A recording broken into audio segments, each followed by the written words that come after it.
The team is built. This Gibbs dude is electrifying. So good. Now, he's been explosive since college. Obviously, we all saw that. Draft night, whenever they draft him, 12 overall, I believe. Yep. A lot of the internet drafters, a lot of the people who have grades on people say, what a reach. They need a running back in this position. Remember, nobody's paying anybody. Then here we are, divisional round. Who do you need? Well, Gibbs says, I'll take it to the crib, take the lead in the fourth quarter.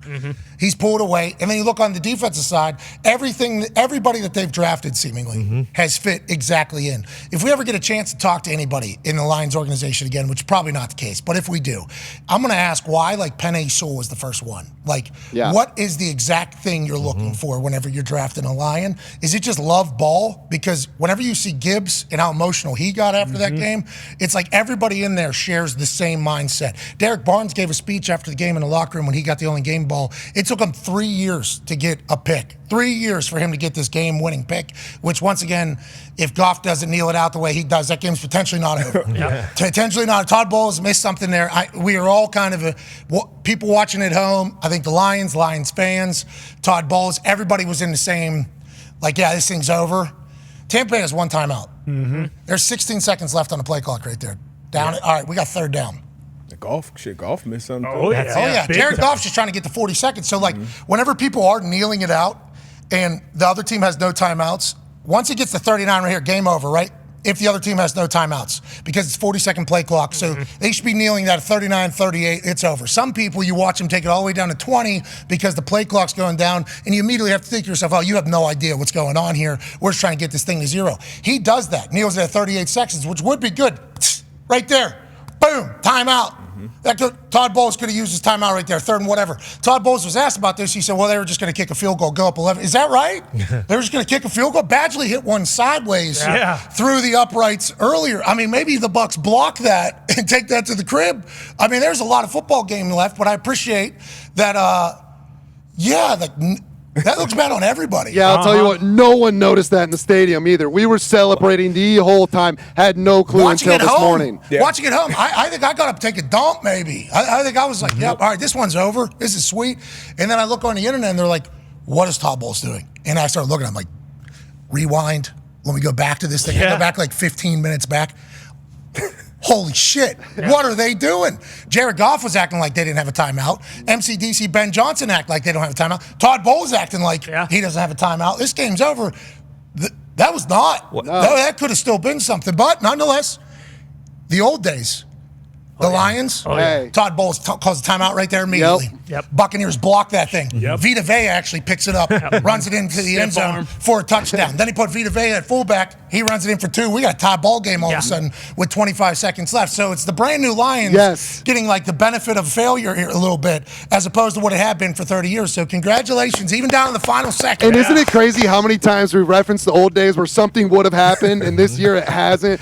Even Baker Mayfield, 2 minutes left. They go down, they score, they tie the game. No, we get a pick right away. There's been so many moments this season where it isn't the same old Lions. It is the brand new Lions, and I can feel that. That was the same old Lions move. I know, but it worked. That was the same old Lions move. They're all in. They're playing their best football. They've been buzzing and humming for the last few weeks where the Niners have not been playing. How do you think this matchup goes?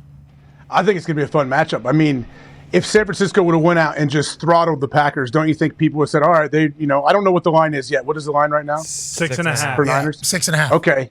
If the Niners would have just throttled the Packers, would that line be 9.5, 10 by now, do you think? I think so. I think if the Niners come out and play, kind of how the Ravens ended up playing, first half Ravens were kind of rusty, felt like. Then Lamar Jackson gives a speech at halftime, so I can't say it'd be inappropriate for me to tell you what I said. I basically said, listen, there's some sorry and we're tied with them. Yep. He said, hey, that's a great team. That's a great team. They were playing great. They were playing really good. He had a lot of it's very clear that what he said at halftime was, come on, what are we even doing? We're not doing it. I think if they do end up buzzsawing like the Ravens did in the second half, I think there is a little bit more respect for the Niners potentially, especially at home because of all the weapons that they have and us only knowing a couple players on this Detroit team and us being introduced to who this team is. Remember, the Niners last 4 years. Supposed to be the team. Yes. Supposed to be the team. Packers give them a little bit of a scare. The books say 6.5. But with this Lions team, listen to what MCDC said to them in the locker room afterwards. You could feel the entire team is all on a string together in this thing.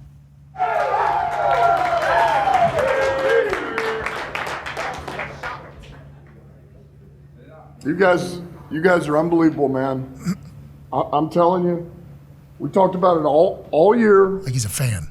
This started a long time ago. You're built for this.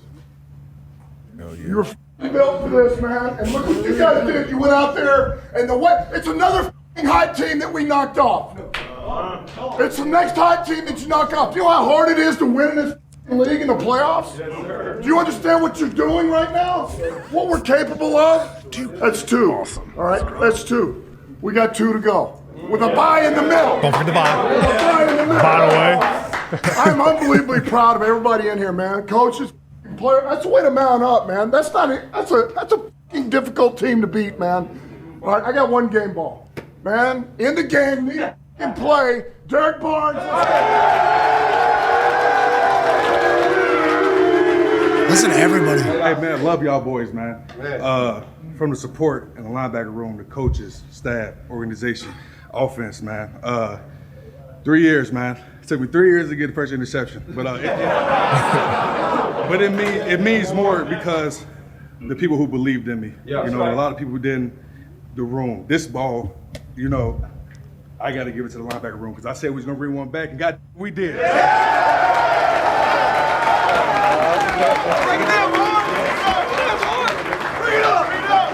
And you got to believe how far we can go, man. Believe it now.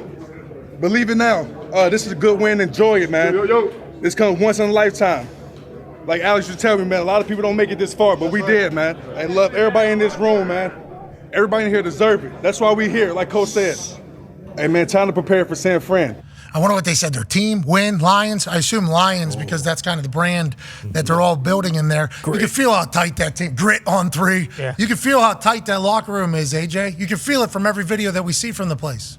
Yeah, I think it's cool that you can feel how much it means to them, but also at the same time, they're not overdoing it. They're not sitting there thinking they won the Super Bowl already. Like, here we go. Oh, this is it. Everything else is just icing on the cake from here. No, like they feel like, yeah, we are very excited to be here, but we are just scratching the surface. We are just beginning what we are, set out to do. Have we got a chance to hear your full take on the Detroit Football Lions? Have you? I don't think so. I mean, I've been living through Foxy and his excitement and everything that's been going on. I can't imagine what it was like being in the stadium. I felt how loud it was over the TV. But yeah, seeing Dan Campbell in the locker room, that's awesome. I think some coaches, at times, you'll see throughout the regular season, guys will talk to the team post game and it gets kind of awkward and cringy. They feel like, okay, I gotta rally the troops or give game balls out and do this. Dan Campbell is just straight letting it out. Everything that he feels, how he feels about that squad, and you can kind of feel it, and I think the players feel it as well. It's fun to watch. He's been like that since day one, just very transparent, almost too transparent.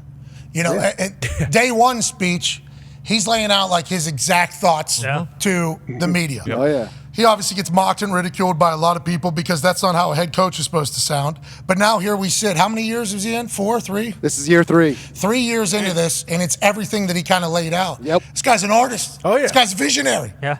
This guy is what people are going to be searching for as a head coach for a lot of these spots that are opening up as we go forward in the NFL. There's only one Dan Campbell, though. And there's only one Detroit Lions that needed Dan Campbell at the exact moment. Fox. And I love the standard he set, right? Like me as a fan, I've just been asking for a playoff win. That's all I want. And any win we get, I am happy. And that's how Victory Beer Chug started because I'm so pumped just to see wins, but not Dan Campbell. He legitimately believes they can go and win the Super Bowl, and it's awesome to see. And that's the message he's relayed to his team, and they all believe it too. When they beat the Rams, that first playoff game, Sewell wasn't even like that excited running off the field. He looked at the camera, he goes, job's not finished yet. And I'd love to see that.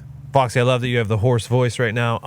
Is it still house money? You still cool with losing this weekend? No, now we got to go. Now we go. I really one believe. One game away from the Super Bowl. Yes, one game away from the Super Bowl. MCDC has me believing we can beat this team and we can go to Vegas and then anything can happen. It's unbelievable to be saying that as a Detroit Lion fan. Last week, we heard Dan Campbell talk about Baker Mayfield and how much respect he has for him. And then he told a story that I hadn't heard about Baker throwing for basically every wide receiver the year he was coming out.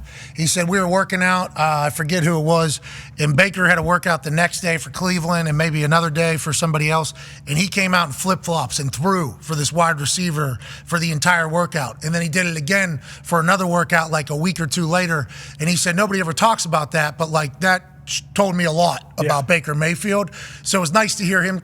I'll be excited to hear what Dan Campbell has to say about this San Francisco 49ers team.